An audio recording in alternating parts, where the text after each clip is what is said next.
ഞാൻ പറഞ്ഞു എൻ്റെ മകളും മരുമാനും ഒക്കെ ഉണ്ട്. കൊച്ചെ അവിടെ നിൽക്കാൻ പറഞ്ഞപ്പോൾ പറഞ്ഞു മരുമാൻ്റെ കൂട്ടത്തിൽ ഞാൻ നിൽക്കത്തില്ല. എൻ്റെ വീട് ഒരു 3-4 മുറിയും പശു ഇതെല്ലാം ഉണ്ട്.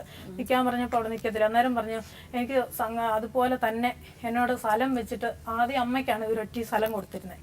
50,000 രൂപയ്ക്ക് ആദ്യം അമ്മയ്ക്ക് കൊടുത്തിരുന്നു. രണ്ടാമത് അമ്മയുടെ വിജീഷ് പൈസ കൊടുത്തോ ഇല്ലയോ എന്ന് എനിക്കറിയത്തില്ല. കൊടുക്കാതെ വന്നിട്ട് അമ്മ പൈസ ചോദിച്ചപ്പോൾ എന്നോട് പറഞ്ഞു ഈ 20 സെൻറ്റ് സ്ഥലം വെച്ചുകൊണ്ട് 1.5 ലക്ഷം രൂപ തരണമെന്ന് പറഞ്ഞു. അപ്പം ഞാൻ പറഞ്ഞു കൊച്ചെ എൻ്റെ കയ്യിൽ പൈസ ഇല്ല, മകളെ കെട്ടിച്ച് വിട്ടിട്ട് 1 വർഷം ആകുന്നേ ഉള്ളൂ എന്ന് പറഞ്ഞപ്പോഴത്തേക്ക് കൊച്ചിനോട് ഞാൻ പറഞ്ഞു എന്നാൽ മോനൊരു കാര്യം ചെയ്യും, ആ സ്ഥലം ഒറ്റയായിട്ട് എടുക്കാൻ പറഞ്ഞു. എൻ്റെ മരുമാനും മകളുമാണ് ഈ സ്ഥലം ഇവളുടെ 1.5 ലക്ഷം രൂപയ്ക്ക് ഒറ്റയെടുത്തേക്കുന്നത്. ഒറ്റയെടുത്ത് കഴിഞ്ഞപ്പോഴത്തേക്ക് ഇപ്പോൾ വഴക്കുണ്ടായി വന്നപ്പോൾ ഇവള് പറഞ്ഞു എനിക്കൊരു പെര വെക്കാൻ തരണം. അന്നേരം ഞാൻ പറഞ്ഞു നീ ഒറ്റയ്ക്ക് എഴുതി തന്നേച്ച് അതിനകത്ത് തന്നെ പെര വെക്കണം എന്ന് പറഞ്ഞാൽ എനിക്ക് ഞാൻ ഈ പൈസ കൊടുത്തേച്ച് ഞാൻ എന്നാ ചെയ്യുമെന്ന് ചോദിച്ചു. അന്നേരം പറഞ്ഞു ചേച്ചി ഞാൻ എങ്ങനെയെങ്കിലും തരാം. അന്നേരമാണ് ഈ സംഘക്കാർ ഈ പൈസയ്ക്ക് വിളിക്കുന്നത്. അന്നേരം ഇവിടെ വന്നു കഴിഞ്ഞപ്പോഴത്തേക്ക് നാട്ടിൽ പോയി കഴിഞ്ഞപ്പോഴത്തേക്ക് വിജീഷ് വിളിച്ചേച്ച് ചോദിച്ചു ചേച്ചി മഞ്ജു എന്തിയെന്ന് ചോദിച്ചു. വിജീഷ എൻ്റെ അടുത്തില്ല ചേച്ചിയുടെ വീട്ടിലാന്ന് പറഞ്ഞു. ഞാൻ പറഞ്ഞത് ഞാൻ നുണയൊന്നും പറയാറില്ല. ചേച്ചിയുടെ വീട്ടിലാന്ന് പറഞ്ഞു. ചേച്ചിയുടെ വീട്ടിലാന്ന് പറഞ്ഞപ്പോൾ സത്യത്തിൽ ഇവർ രണ്ടുപേരും പേടിച്ചിട്ട് ഈ കൊച്ചെന്നാ പറഞ്ഞു ഞാൻ ഇവിടെ നിന്നാ വിജീഷ് വന്ന് ഇവിടെ അലമ്പാക്കും, നിങ്ങൾക്ക് നാണക്കേടാ, ഞാൻ ചേച്ചിയുടെ വീട്ടിലോട്ട് പോകാമെന്നും പറഞ്ഞു. അവൾക്ക് വയ്യാതിരിക്കാമെന്നും പറഞ്ഞ് അങ്ങോട്ട് പോയിട്ട് ഒരാഴ്ചക്കുള്ളിൽ അവർ തിരിച്ചു വന്നു. ഈ ഇടയ്ക്ക് വഴക്കുണ്ടാക്കി പോയപ്പോൾ അത് വന്നു കഴിഞ്ഞപ്പോൾ ഞാൻ പറഞ്ഞു കൊച്ചുറാണി മദ്രാസിലുള്ള അവിടെ ചെന്ന് കഴിഞ്ഞിട്ട് തിരിച്ചന്നേരം വന്നു കഴിഞ്ഞപ്പോഴും വിജീഷ് സംഘത്തിൽ നിന്നും ഓരോരുത്തരെയും വിളിച്ച് ചോദിച്ചു എവിടെയാ എൻ്റെ പെണ്ണുമ്പിള്ള. അന്നേരം ഞാൻ വിജീഷിനോടല്ലേ ചോദിച്ചു. നേരിട്ട് പറഞ്ഞു വിജീഷെ നിന്റെ പെണ്ണുമ്പിള്ള തമിഴ്നാട്ടിൽ പോയേക്കുക എന്ന് ഞാൻ വിജീഷിനോട് പറഞ്ഞു. വിജീഷിനോട് പറഞ്ഞപ്പോൾ പറഞ്ഞു നിങ്ങൾ എൻ്റെ പെണ്ണുമ്പിള്ളയും മകളെ. അന്നേരം മകള് വീട്ടിൽ തന്നെ ഉണ്ട്, മകളെ കൊണ്ടുപോയിട്ടൊന്നുമില്ല. ഇവര് ഇത്രയും പറയുന്നുണ്ട്. ഇന്നേ വരെ ഈ പിണങ്ങി വന്നിട്ട് ഇപ്പൊ 3-4 മാസമായി. മകളെ കൊണ്ടുപോയി ഇല്ല 4 മാസമായിട്ട് ഇവിടെ വന്നു വെച്ചാൽ ഞങ്ങളുടെ ഏരിയ വന്ന് അലമ്പുണ്ടാക്കും മാഡം. അതുകൊണ്ട് മാത്രമാണ് അവിടെ പോകുക. എന്നിട്ട് ഞാൻ പറയുന്നുണ്ട് ഈ പേടിച്ച് ഓടേണ്ട ആവശ്യമില്ല. നിങ്ങൾ രണ്ടുപേരും കൂടെ നോക്കിയാൽ ഞാൻ വിജീഷിനെ വിളിച്ച് എപ്പോഴും പറയും നിങ്ങൾ ഈ പപ്പായുടെയൊക്കെ വീട്ടിൽ വിജീഷ് അടിച്ചിട്ടേച്ച് പോയപ്പോൾ ഇവരുടെ ഒരു പശു വയ്യാതെ കിടക്കുക. അന്നും പോയി നോക്കിയപ്പോൾ ഈ കണ്ണടിച്ച് മിഷനാശുപത്രി മരുന്ന് മേടിച്ചതിന്റെ ലിസ്റ്റുകൾ എല്ലാം ഞാൻ കൊണ്ടുവന്നിട്ട് യഥാർത്ഥത്തിൽ സംഘംകാരെല്ലാം കണ്ടുകൊണ്ടിരിക്കും. ഞാൻ അതാ പറഞ്ഞേ ഞാൻ പഞ്ചിങ് ചെയ്തതിന്റെ ലിസ്റ്റ് മൊത്തം എടുക്കും. ഇത് കള്ളത്തരം, ഇത് നിസ്സാര കേസല്ലോ.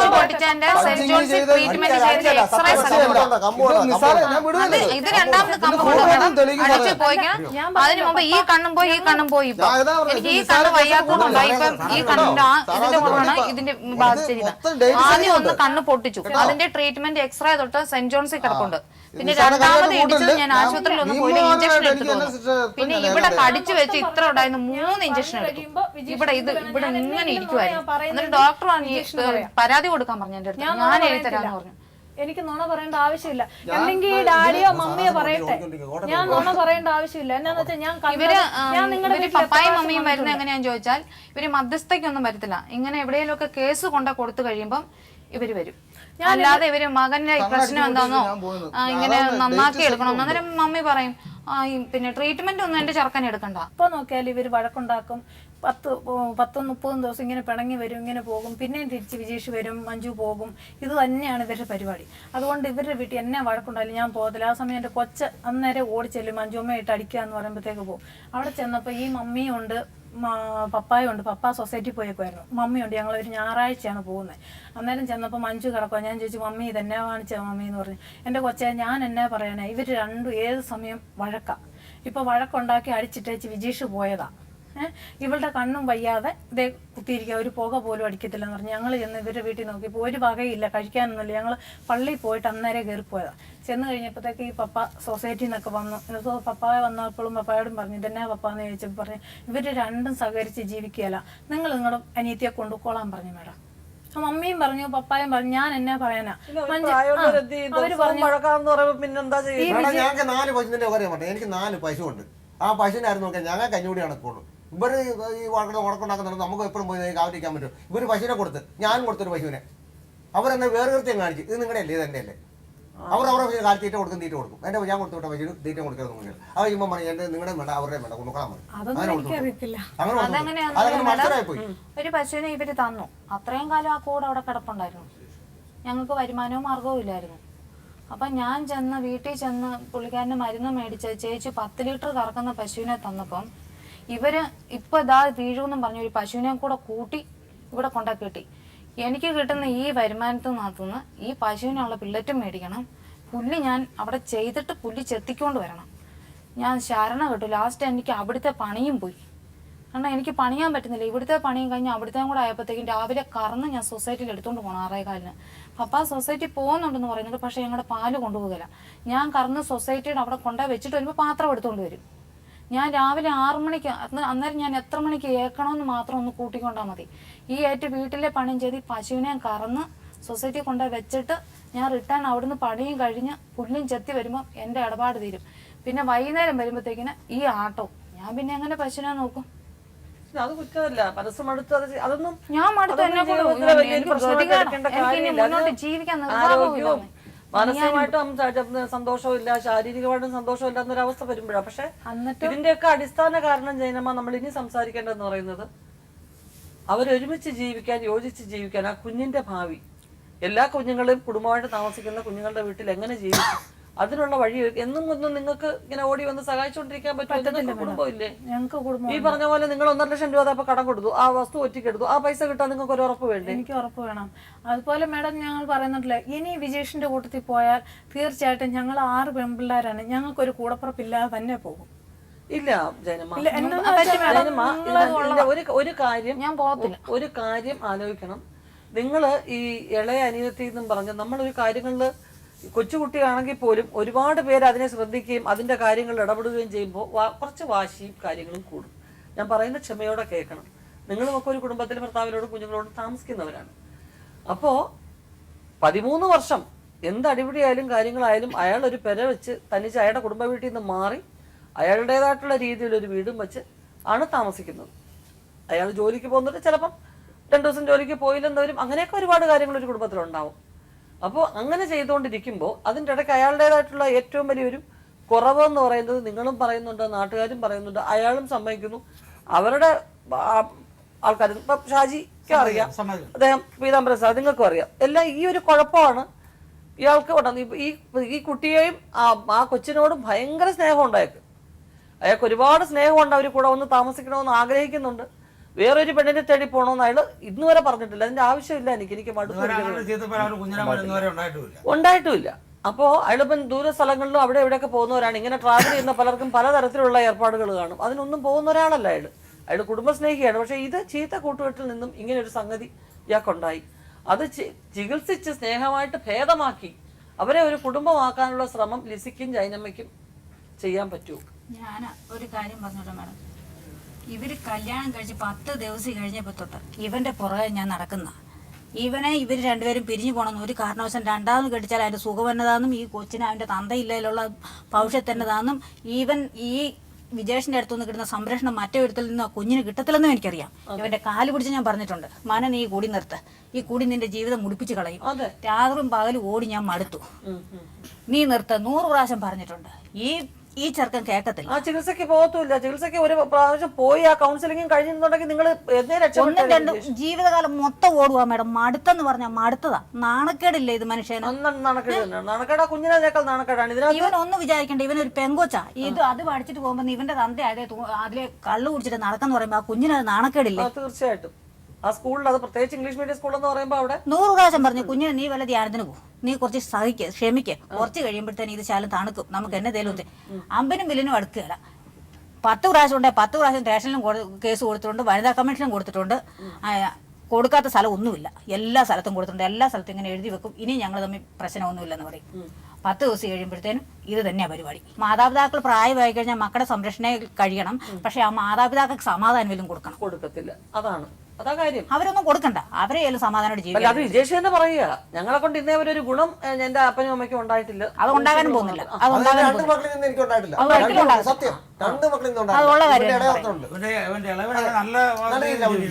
ജീവിക്കുക. പക്ഷെ നല്ല രീതിയിൽ അവർ ജീവിക്കുന്നുണ്ട്. പക്ഷെ അവര് നിങ്ങളിൽ നിന്ന് അകന്നാ താമസിക്കുന്നത്. നിങ്ങൾ ആരെയും ആശ്രയിക്കാതെ ഇവര് രണ്ടുപേരും വലിയ പുള്ളിയാണ്.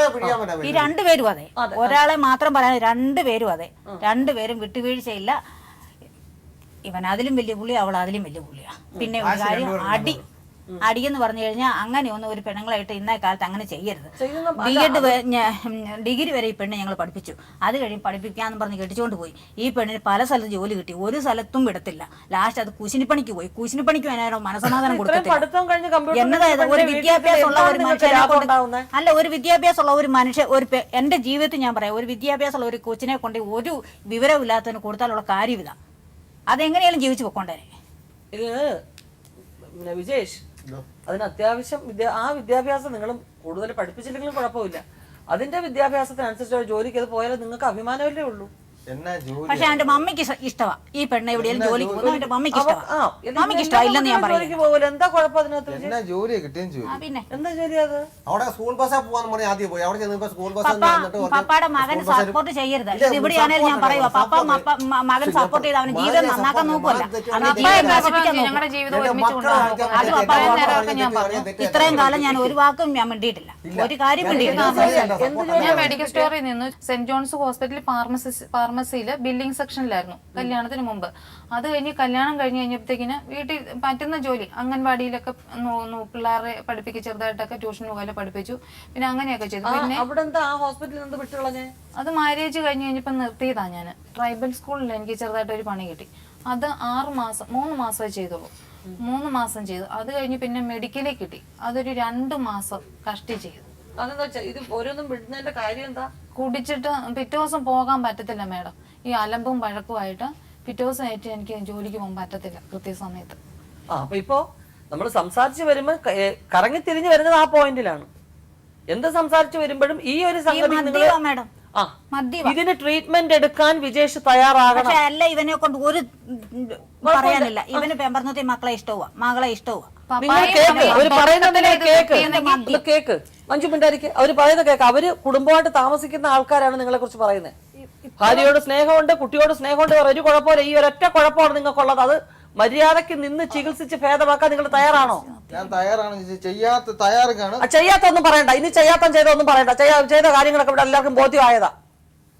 ഇയാൾ ആ ചികിത്സക്ക് എന്താ തയ്യാറാകുന്ന ബുദ്ധിമുട്ടെന്താ? നിങ്ങൾക്കത് അസുഖമായിട്ടാണ് വന്നിരിക്കുന്നത്, അല്ലാതെ കുടിച്ച് നിങ്ങൾ ആനന്ദിക്കുകയല്ല. ആ കുടുംബം തകർക്കുക. പക്ഷെ മകളെ സ്നേഹമുണ്ട്. ഞാൻ പറഞ്ഞു, കുഞ്ഞെ നീ മദ്യം എടുക്കുമ്പോൾ നിന്റെ കുഞ്ഞിനെ ചിന്തിക്കണം, എങ്കിൽ നിനക്കത് പോവുകയല്ല. വിജേഷ നിന്നെ ഞാൻ വേറെ ഒരു കുറ്റവും പറയാം. നിന്റെ മദ്യം കാരണം നിന്റെ കുടുംബം തകരാൻ പോവാ, നീ തീരാൻ പോവാന്ന് പറഞ്ഞു. കേക്കല് പിന്നെ എന്നാ ചെയ്യുന്നേ? ഇപ്പോഴും ഡാഡി പറഞ്ഞു കൊച്ചിനെ ഞങ്ങൾ ഒളിച്ചു വെച്ചേക്കുവാന്ന്. ഒന്നും ഒളിച്ചു വെച്ചിട്ടില്ല. ഒളിച്ചു വെച്ചില്ല.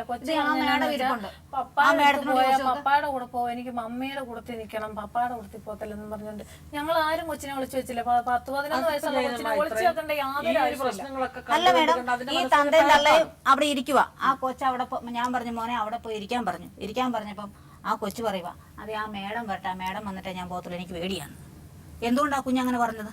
അത് ഇതൊക്കെ ഇത് കണ്ടുകൊണ്ട് വരുമ്പോൾ സ്വാഭാവികമായിട്ടും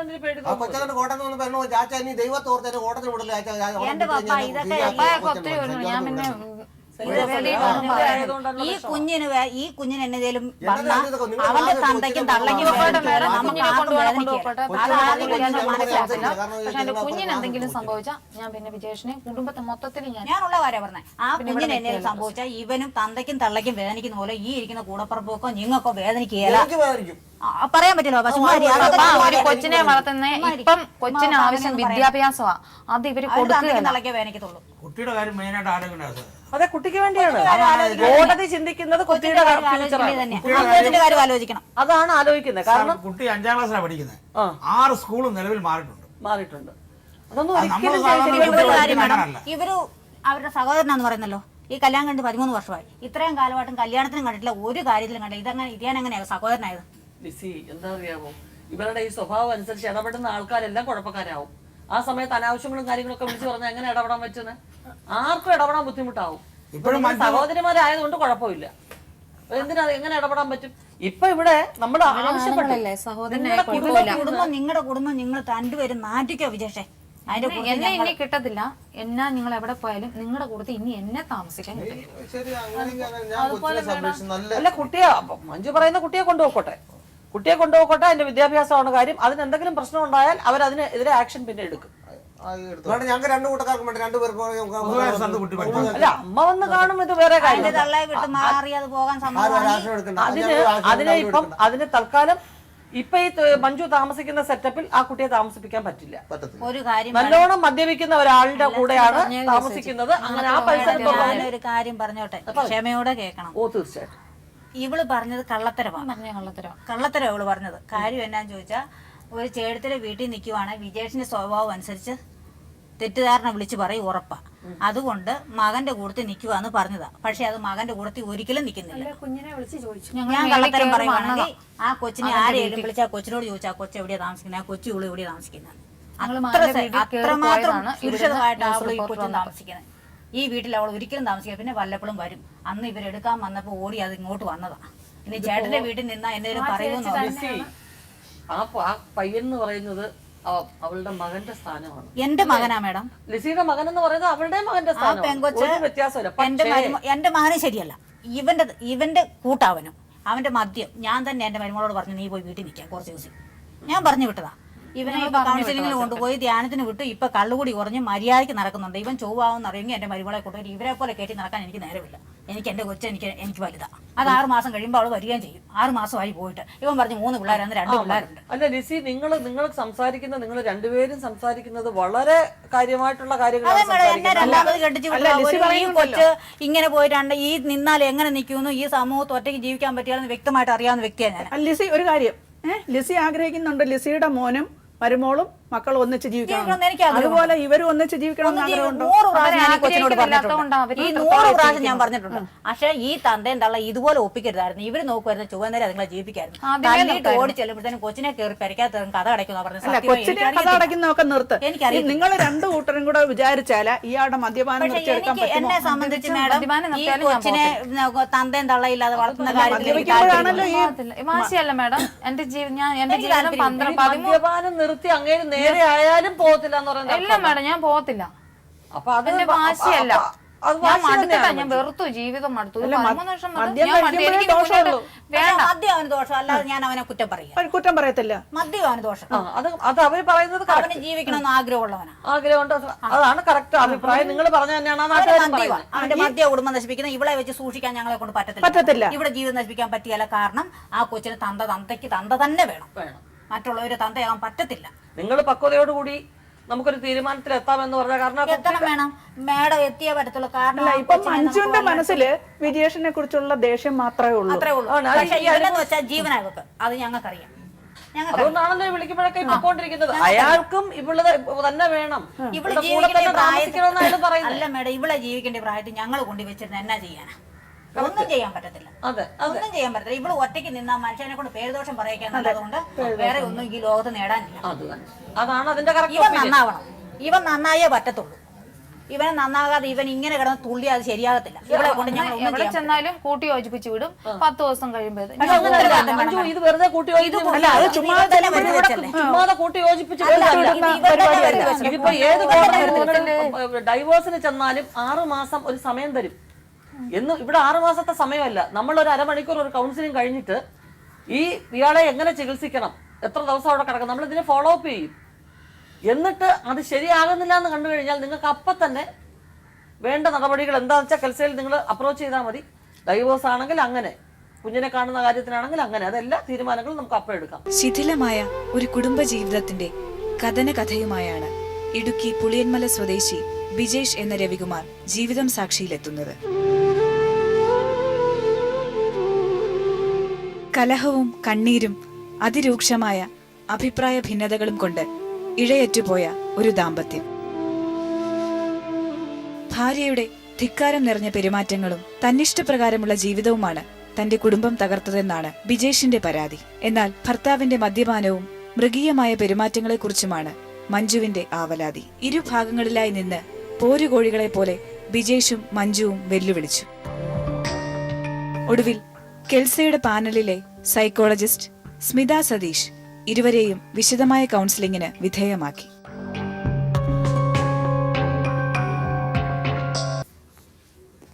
ചെറിയൊരു സമയം കൊണ്ട് മഞ്ജുവിനോടും മഞ്ജുവിൻ്റെ സഹോദരിമാരോടും അതുപോലെ തന്നെ വിജേഷിൻ്റെ ബന്ധുക്കളോടും ഒക്കെ ആയിട്ട് ഒരു സ്വകാര്യമായിട്ടൊരു ചർച്ച നടത്തിയിട്ടുണ്ട്.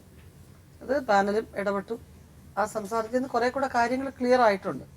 രണ്ടുപേരും ചില വ്യവസ്ഥകളോടുകൂടി ചില കാര്യങ്ങൾ മുമ്പോട്ട് നീക്കണമെന്നാണ് ആവശ്യപ്പെട്ടിരിക്കുന്നത്. നമുക്ക് ചോദിച്ചു നോക്കാം. മഞ്ജു, ഇപ്പോൾ വിജേഷ് തയ്യാറായി, ഞാൻ ട്രീറ്റ്മെൻറ്റ് തയ്യാറാണ്, എനിക്ക് എൻ്റെ കുടുംബം വേണം, എൻ്റെ ഭാര്യ വേണം, പിന്നെ മറ്റൊരു സ്ത്രീയെക്കുറിച്ച് ഞാൻ ഒരിക്കലും ജീവിതത്തിൽ ചിന്തിക്കുന്നില്ല, എനിക്ക് അബദ്ധം പറ്റിപ്പോയി, അത് എൻ്റെ ഈ ഒരു ദുശീലം കൊണ്ടാണ്, അത് പല കൂട്ടുകെട്ടിൽ നിന്നും പല കാര്യങ്ങളിലും പൊതുവേ തന്നെ അയാൾ ചെയ്യുന്ന ആ ജോലിയുമായിട്ട് ബന്ധപ്പെട്ട് ദൂര യാത്രകളും ഒക്കെ പോയിട്ട് വരുമ്പോൾ പലതരത്തിലുള്ള കൂട്ടുകാരായിട്ട് ഇടപെടേണ്ടി വരും.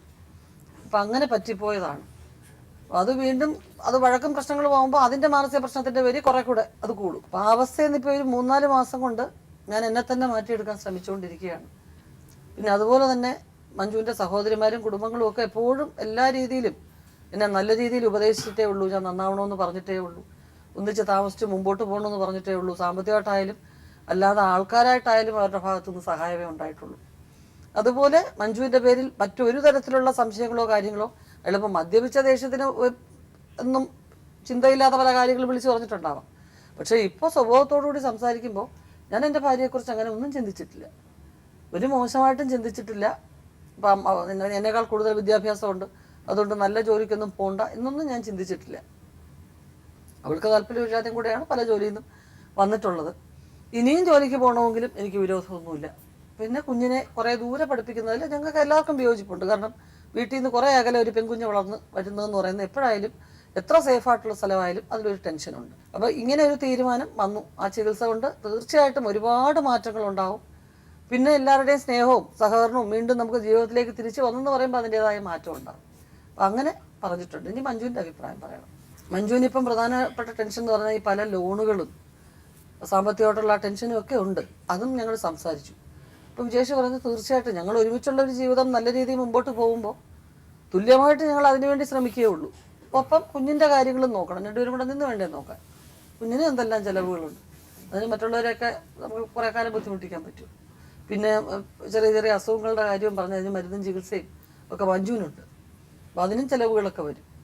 പിന്നെ മഞ്ജു ഒരു അഭിപ്രായം പറഞ്ഞതെന്ന് വെച്ച് കഴിഞ്ഞാൽ കുറച്ച് കാലത്തേക്കെങ്കിലും ഞാൻ വീട്ടിൽ ഇരുന്നുകൊണ്ട് ഒരു തയ്യൽ മെഷീൻ വാങ്ങിച്ചിടുകയാണെങ്കിൽ തയ്യൽ മെഷീൻ ഉണ്ട്, അപ്പം തയ്ക്കാം, തയ്ച്ചുകൊണ്ട് പിന്നെ പശുവും കാര്യങ്ങളും ഒക്കെ വെച്ചിട്ട് ആ വീടിൻ്റെ ചുറ്റുപാടിലുള്ള കാര്യങ്ങൾ കുറച്ചാളത്തേക്ക് ചെയ്യാം. കാരണം വെളിയിൽ പോയി അവിടെയും ജോലി ചെയ്ത് വീട്ടിലെ കാര്യങ്ങളും നോക്കി കുഞ്ഞിൻ്റെ കാര്യം നോക്കി അതിപ്പോൾ പറ്റുന്ന ഒരു ആരോഗ്യസ്ഥിതി അല്ല. അതിന് കുറച്ച് നിങ്ങളോട് പറഞ്ഞു, പേഴ്സണലായിട്ട് പറഞ്ഞു, ചില പ്രശ്നങ്ങളുള്ളത് നമുക്ക് മനസ്സിലായി. അതിൻ്റെ മരുന്നും ഒക്കെ ഉണ്ട്, അതിനൊക്കെ കുറച്ച് നല്ല ചികിത്സയും ട്രീറ്റ്മെൻറ്റും ഒക്കെ വേണ്ടി വരും. അത് കുറച്ചാൾ ആ ട്രീറ്റ്മെൻറ്റൊക്കെ കഴിയുമ്പം പഴയ ആരോഗ്യത്തിലോട്ട് വരും. അതുവരെ എങ്ങനെ അങ്ങ് പോട്ടെ എന്നുള്ളതാണ്. പിന്നെ അതിനൊക്കെ മുമ്പ് ആദ്യം വിജേഷിൻ്റെ ഈ ഒരു ട്രീറ്റ്മെൻറ്റ് അത് ചികിത്സിച്ച് അവിടെ അഡ്മിറ്റായി നല്ല കൗൺസിലിങ്ങും അതിൻ്റെ ഒപ്പം മെഡിസിനും കാര്യങ്ങളും ഒക്കെ ആവുമ്പോൾ അതിന് വിജേഷിന് കുറേ കൂടെ വിജേഷിൻ്റെ പഴയ ആരോഗ്യവും പഴയ മാനസികമായിട്ടുള്ള ആ ഒരു പഴയ അവസ്ഥയിലേക്ക് എത്തും. നിങ്ങളോടുള്ള അവരുടെ നല്ല സമീപനങ്ങൾ ഇനിയുള്ള കാലത്തുണ്ടാവണം. പഴയ കാര്യങ്ങൾ പറഞ്ഞ് നിങ്ങളെ കൂടുതൽ വേദനിപ്പിക്കുകയും നിങ്ങളെ പ്രകോപിതനാക്കുകയും ചെയ്യരുതെന്നൊക്കെയുള്ള കാര്യങ്ങൾ പറയും. അതുപോലെ അവരുടെ വിഷമങ്ങൾക്കും ഇന്നതാണെന്നുള്ള ഒരു പരിഹാരം ഡോക്ടേഴ്സ് കൗൺസിൽ ചെയ്ത് പറയും. അത് എന്തായാലും പഠിക്കാത്തൊരു കുട്ടിയല്ല, അത്യാവശ്യം വിദ്യാഭ്യാസവും കാര്യങ്ങളും ഉള്ളൊരു പെൺകുട്ടിയാണ്ട് അതിന് കൂടുതൽ വേഗം അത് മനസ്സിലാവും. ആ ട്രീറ്റ്മെന്റിന് രണ്ടുപേർക്കും കൗൺസിലിംഗ് ഉണ്ടാവും. ഉണ്ടല്ലോ. അപ്പോൾ അതിൻ്റെ മെഡിസിനും കാര്യങ്ങളൊക്കെ എടുത്തു കൊടുക്കുന്നത് അവർ ഉപേക്ഷ വിചാരിക്കാതെ അത് കഴിക്കുകയും വേണം.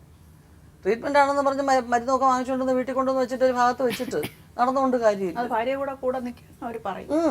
അതിൽ നിന്ന് വേണം ആ കാര്യങ്ങളെല്ലാം എടുത്തു കൊടുക്കാനും കൃത്യമായിട്ട് ചെയ്യാനും ഒക്കെയുള്ള ഒരു സംഗതി വേണ്ടി വരും. കുഞ്ഞിനും ഈ എന്താ പറഞ്ഞ സംഘത്തിൽ നിന്ന് എടുത്ത ലോണ് അതും ഒരുമിച്ച് നിന്ന് ആ ലോൺ എത്രയും പെട്ടെന്ന് അടയ്ക്കാറുള്ള ഈ കടങ്ങളെന്ന് പറയുമ്പം പല സ്ഥലങ്ങളിൽ നിന്ന് ഏറ്റവും അടുത്ത ബന്ധുക്കളിൽ നിന്ന് വാങ്ങിച്ചായാൽ പോലും അതിങ്ങനെ ഒരു മാനസികമായിട്ട് വിഷമത്തിൽ നിൽക്കും. ഇപ്പോൾ ഈ 1.5 ലക്ഷം രൂപ കടം ജനിയമ്മയുടെ നിന്ന് എടുത്തിരിക്കുന്നതെന്ന് പറയുന്നത് ഒറ്റയ്ക്ക് എടുത്തതെന്ന് പറയുന്നത് വീട് വെക്കാനുള്ള ആവശ്യത്തിനാണോ? വീടിൻ്റെ ആവശ്യത്തിലേക്കാണ് എടുത്തിരിക്കുന്നത്? അല്ല. അത് ഏതായാലും വിദേശത്ത് തീർക്കാൻ തയ്യാറാണ്. അത് മേടിച്ചിട്ടുണ്ടെങ്കിൽ പറയട്ടെന്ന്. ഇത് വീടിന്റെ ആവശ്യത്തിന് തന്നെ മേടിച്ചിട്ട് ഞാനിപ്പോ എന്റെ ഏലം എല്ലാം പോയിട്ട് ഞാൻ പുതുക്കി ഏലം വെച്ചേക്കുവാണ്. എന്റെ പെങ്കൊച്ചാണ് അത് ഒറ്റയായിട്ട് എഴുതി മേടിച്ചേക്കുന്നത്. പക്ഷെ ഞങ്ങൾ വേറെ പത്രം മേടിച്ച് എഴുതി എടുത്തിട്ടില്ല. ഇപ്പം കൂടിപ്പോയ ഒരു 9 മാസമേ ആയിട്ടുള്ളൂ എന്റെ കയ്യിൽ നിന്ന് പൈസ മേടിച്ചിട്ട്. ഞാൻ ബാങ്കിൽ കൊണ്ട് പണയം വെച്ചിട്ടാണ് ഈ പൈസ കൊടുത്തത്. മഞ്ജുവിന്റെ കയ്യിലെ ഞാൻ പൈസ സംഘത്തിൽ തന്നെ കടമടക്കുക സംഘത്തിന്റെ കുടിശ്ശികയുണ്ടായിരുന്നു ഒരുപാട്. എന്നോട് പറഞ്ഞ് ചേച്ചി പൈസ കൊടുക്കുമ്പം ഞാൻ മഞ്ജുന്റെ ഭർത്താവാണല്ലോ. മഞ്ജു എന്നെ അന്നേരം ഞാൻ ചോദിച്ചു പിന്നെ 1.5 കൊടുത്തിട്ട് 2 കൊടുത്തെന്ന് പറഞ്ഞാൽ എനിക്കറിയത്തൊന്നുമില്ല. വിജേഷും കൂടെ അറിഞ്ഞിട്ടാണ് എന്നോട് പറഞ്ഞത്. അത്യാവശ്യമാണ് ചോദിക്കായിരുന്നില്ല, ഒരു അറിയിക്കായിരുന്നില്ല ഇത്ര വലിയ തുക കൊടുക്കുന്നില്ല. ഞാൻ പറഞ്ഞായിരുന്നു മാഡം, സ്റ്റേഷന്റെ അടുത്ത് ഞാൻ പറഞ്ഞു ഞാൻ പൈസ കൊണ്ട് ചേട്ടനെ കൊണ്ട് തരത്തില്ല. അല്ലാതെ സൊസൈറ്റിയിൽ അടച്ചെന്നാ പറയുന്നത്. സൊസൈറ്റി എന്റെ ബില്ലുകളെല്ലാം ഞാൻ എന്റെ എത്ര രൂപ അടച്ചിട്ടുണ്ടെന്ന് എല്ലാം ഇപ്പം അല്ല സൊസൈറ്റിയിൽ അടച്ച രേഖ കാണും. ഉണ്ടല്ലോ. രേഖ ഉണ്ട്, രേഖ എടുപ്പിക്കാം. ഇപ്പൊ തന്നെ വിളിച്ച് നമ്പരും തന്നെ എടുത്തു. എന്റെ രേഖയുണ്ട്, റെസിപ്റ്റ് എടുത്തോണ്ട് വന്നിട്ടുണ്ട് ഞാൻ. 2 ലക്ഷം രൂപ ഒരുമിച്ച് PDS ലോൺ എടുത്താ. അത് കുടിശ്ശിക വന്നപ്പോഴത്തേക്കിന് 25 മേളില് ഇങ്ങനെ കുടിശ്ശികയും മറ്റുള്ളവർ കയ്യിൽ നിന്ന് ഞാൻ സംഘത്തിലെ പ്രസിഡന്റിന്റെ കയ്യിൽ നിന്ന് വളയൊക്കെ മേടിച്ച പണയം വെച്ചു. പിന്നെ അവരുടെ കയ്യിൽ നിന്ന് ചിട്ടിക്കകത്തുനിന്നൊക്കെ പൈസ എടുത്തൊക്കെ അടച്ചു. ആ പൈസയൊക്കെ ഇങ്ങനെ കുടിശ്ശിക കൂടി 30,000 രൂപ ഒരുമിച്ചാണ് കൊണ്ടു കൊടുത്തത്. അവിടുന്ന് ഇവിടുന്നെല്ലാം പലിശയ്ക്ക് എടുത്ത. ഇപ്പോഴും ഞാൻ കൊടുക്കാൻ കിടക്കുക ഈ പലിശയ്ക്ക് എടുത്ത പൈസ ചിട്ടിക്കാറ് വേറെ വെളി ചിട്ടിയിരുന്നു. അങ്ങനെയൊക്കെ ഒരുപാട് പൈസ. അങ്ങനെ ഞാൻ 5 പൈസ എൻ്റെ ഒരു സ്വർണം പോലും തിരിച്ചെടുത്ത് വെച്ചിട്ടില്ല. ഇതെല്ലാം ബാങ്കിലായിരിക്കുന്നത്. ഞാൻ എൻ്റെ ദേഹത്ത് ഒരു പൊന്നും എൻ്റെ കുഞ്ഞിൻ്റെ കാതെ പോലും ഒന്നുമില്ല. എല്ലാം കടമടച്ചാൽ ഞാൻ എൻ്റെ സ്വയമായിട്ട് ഒന്നും ചെയ്തില്ല. ഇതെല്ലാം വീടിൻ്റെ കടം. പുള്ളിക്കാരൻ കൊണ്ട് തരുന്ന പൈസ എന്ന് പറഞ്ഞാൽ 1500 രൂപ കൊണ്ട് തന്ന ഇറച്ചിയും മീനും മേടിക്കുമ്പോൾ ഒരു ദിവസത്തെ ചിലവിന് പോലും അത് തികയുന്നില്ലെന്ന് എനിക്ക് തോന്നുന്നു. എന്നാ 1500 രൂപയ്ക്ക് ഒരിടത്തും പറ്റത്തില്ല. ഈ 1.5 ലക്ഷം രൂപ മേടിച്ചിട്ടില്ലെന്നുള്ള കേസ് ഉറപ്പാണ്, ഒരു മാറ്റവും ഇല്ല. പിന്നെ സംഘത്തിൽ നിന്ന് 4 ലക്ഷം രൂപ മേടിച്ച് 5 ലക്ഷം രൂപയുടെ വീടും പോണത് സംഘത്തിൽ നിന്ന് 4 ലക്ഷം രൂപ എടുത്തിട്ടുണ്ട്. എന്റെ സംഘത്തിൽ നിന്ന് 1 ലക്ഷം രൂപ എടുത്തിട്ടുണ്ട്. അവിടെ വേറെ ഒത്തിരി കടങ്ങളുണ്ട്. ഞാൻ വേണ തെളിവ് വരാം. സുനിലും പ്രസാദ് എന്ന് പറഞ്ഞ ലക്ഷങ്ങൾ എടുത്തതിന്റെ തെളിവ് ഞാൻ തരാം. പെര പണിയാണ്ടല്ലേ. അപ്പൊ ആ പൈസ ഹൈദരാബാദിൽ ചുറ്റുമ്പോ ഞാൻ ആ പൈസക്ക് ഒന്ന് ഉത്തരിക്കല്ല. എന്നെ വിളിച്ചിട്ട് ഈ ചേച്ചി എന്നെ വിളിച്ച് 1.5 ലക്ഷം രൂപ വിജേഷ് 1.5 ലക്ഷം രൂപ കൊടുക്കാന്ന് പറഞ്ഞാൽ എനിക്ക് ഉത്തരവാദിത്വം. വിജേഷ് നേരിട്ട് വന്ന് എന്നോട് ചോദിക്കത്തില്ല. ഫോണിൽ കൂടെ വിളിച്ച് 1000 രൂപ വേണേ പോലും എന്നോട് വിളിച്ച് ഫോണിൽ കൂടെ പറയത്തേ ഉള്ളൂ. അത് കഴിയുമ്പോൾ അനിയത്തി വന്ന് ചോദിക്കുമ്പോൾ ഞാൻ ഇല്ലേ പോലും എനിക്ക് 2 സംഘമുണ്ട്, ഉമാക്ക് സംഘമുണ്ട്, എനിക്കുണ്ട്. അല്ലെങ്കിൽ ഞാൻ സംഘത്തിൽ കൂടെ ആണെങ്കിലും ഞാൻ വിളിച്ച് പറയിപ്പിക്കാം. സംഘത്തിൽ നിന്നാണ് ഈ പൈസ ഓരോ പ്രാവശ്യങ്ങളും ചോദിക്കുമ്പോൾ എടുത്തു കൊടുക്കുന്നു. ഈ പ്രാവശ്യം കൊടുത്ത് എൻ്റെ കൊച്ചിന് 15 പവൻ്റെ സ്വർണം കൊടുത്ത് കെട്ടിച്ചിട്ട് അതിനകത്ത് 7 പവൻ്റെ സ്വർണം കൊണ്ട് വെച്ചിട്ടാണ് ഞാൻ ഈ പൈസ മേടിച്ച് കൊടുത്തേക്കുന്നത്. എനിക്ക് കള്ളത്തരം പറയേണ്ട ആവശ്യം. ഇതിപ്പോ വിജേഷ് എന്തിന്റെ പേരിലായാലും നമ്മള് ഒരുമിച്ചുള്ള നമ്മുടെ ഒരു ജീവിതത്തിനിടയ്ക്ക് നിങ്ങൾ കുറെ കടം വാങ്ങിച്ചിട്ടുണ്ടാവും. അവരുടെ ചെറിയ ചെറിയ ആവശ്യങ്ങൾക്ക് നിങ്ങൾ കൊടുക്കാതെ വരുമ്പോൾ അവർക്ക് കടമെടുക്കേണ്ടി വന്നിട്ടുണ്ടാവും. നമ്മൾ സാമ്പത്തിക കാര്യങ്ങൾ പറഞ്ഞ് തെറ്റുന്നതാണോ പ്രധാനമെന്നുള്ളതായിട്ട് ചിന്തിക്കേണ്ടത്. ഇനി അങ്ങോട്ടുള്ള ജീവിതത്തിൽ തുല്യമായിട്ട് നിങ്ങൾക്ക് പങ്കുണ്ട് നിങ്ങളുടെ കടം തീർക്കാൻ. ഇപ്പം ഇവര് പറഞ്ഞത് 5 ലക്ഷം രൂപ, ഇപ്പം 1.5 ലക്ഷം രൂപ അവിടെ, 1 ലക്ഷം രൂപ എന്റെ സംഘത്തിൽ. 1 ലക്ഷം രൂപ പുള്ളിക്കാരൻ സംഘത്തിലാന്ന് ചോദിച്ചാൽ മതി. 50,000 രൂപ എടുത്ത് കൊടുത്താൽ ഞാനും കൂടെ നിന്ന് കേട്ടോ. അതിന്റെ തെളിവ് സഹിതം കൊടുത്തില്ല. ചിലപ്പോ ജപ്തി ചെയ്ത് പോയാലും അത് ഇവരുടെയും കൂടെ കടം കൂടെ പപ്പായുടെ ഒക്കെ കടം കൂടെ കൂട്ടിയായിരിക്കും. പപ്പായ 50,000 രൂപ എടുത്തില്ല. 1.5 ലക്ഷം രൂപ ഇവരുടെ നിന്ന് മേടിച്ചിട്ടില്ല. ഞാൻ മേടിച്ചിട്ടുണ്ട്. എനിക്ക് ഉത്തരവാദിത്തമുണ്ട്. 1.5 ലക്ഷം രൂപ ഇവരുടെ, 1.5 ലക്ഷം രൂപ സംഘത്തിൽ അടയ്ക്കാനുണ്ടെന്ന് പറഞ്ഞു. ഇവരുടെ നിന്ന് മേടിച്ചാ എന്റെ സംഘത്തിൽ 1 ലക്ഷം രൂപ. അതല്ല ചില്ലറ കട വേറെ. ഈ 5 ലക്ഷം രൂപ ഞാൻ എവിടെ നോക്കും? നീ കൊച്ചു പ്രായമൊക്കെ ഞാൻ അതിനെ കെട്ടിക്കാൻ പോയി 5 ലക്ഷം രൂപ നീ തന്ത എന്നെ ഉണ്ടാക്കി ചോദിച്ചു ഞാൻ കടം വീടെന്ന് പറഞ്ഞാൽ വല്ലതും സമ്മതിക്കുമോ മാഡം? ഇത്ര നാളും ചുമ്മാ നടന്നില്ല. ഇനി ഉണ്ടാക്കാമല്ലോ, ഇനിയും പ്രായമുണ്ട്. ശരി വിജീഷേ, അമ്മയോട് 50,000 രൂപ മേടിച്ചായിരുന്നു എഗ്രിമെന്റ് എഴുതി. എന്തോ എന്റെ അമ്മയോട് മേടിച്ചിട്ടില്ലേ? പുളിയമല വീട്ടിൽ വെച്ച് മേടിച്ചിട്ടേ ഇല്ല. എന്തോ പുളിയമലയിലെ അമ്മ സ്ഥലം വിറ്റപ്പോ മേടിച്ചിട്ടില്ലേ? മേടിച്ചിട്ടില്ലേ? ഞാൻ മേടിച്ചില്ല, മഞ്ജു മേടിച്ചിട്ടുണ്ട്. അതെങ്ങനെയാ വിജേഷ് അറിയാതെ മഞ്ജു എങ്ങനെയാ മേടിച്ചത്? വിജേഷ് അറിയാതെ മഞ്ജു അങ്ങനെ പറഞ്ഞത്. അങ്ങനെ തന്നെയാണ് എന്നോടും പൈസ മേടിച്ചത്. എന്നോടും അങ്ങനെ തന്നെയാണ് പൈസ. ഈ ഒരു സ്ഥലം വെച്ച് എത്ര പേരുടെ അടുത്ത് മേടിച്ചു? രണ്ടാമത്തെ ചേച്ചിയുടെ കയ്യിൽ ആദ്യം സ്ഥലം പാട്ടമായിട്ട് കൊടുത്തു. പൈസ വേണത് പിന്നെ എനിക്ക് എന്റെ പൈസ കിട്ടണം.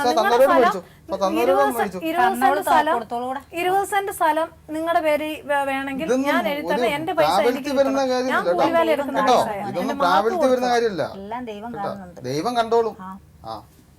കേട്ടോ, കുയിപ്പിച്ച് മേടിക്കണമെങ്കിൽ അതങ്ങ് മേടിച്ചു. പക്ഷെ അങ്ങനെ ഒന്നും അത് സത്യസന്ധി പൈസ മേടിച്ച് ഞങ്ങൾക്ക് തിന്നേണ്ടി ഒരു ഗതികേടും ഇല്ല. അല്ല പിന്നെ 1.5 ലക്ഷം രൂപ 50,000 രൂപ എന്ന് പറയട്ടെ എനിക്ക് ആ ഉത്തരവാദിത്വമുണ്ട്.